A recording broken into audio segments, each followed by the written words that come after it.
Hello bachcho, let's read the question. Three blocks with masses m, 2m and 3m are connected by string as shown in the figure.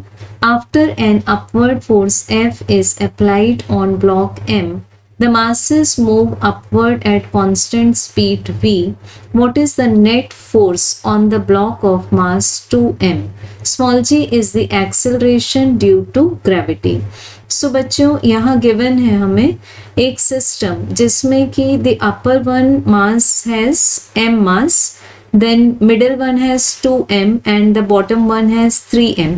अब इसमें given है कि हम block of mass m पर लगाते हैं एक upward direction में फोर्स एंड रिजल्टेंटली ये जो सभी मासेस हैं वो अपवर्ड मूव करने लगते हैं. बट यहाँ पर मेन स्टेटमेंट जो गिवन है कि they move upward at constant speed.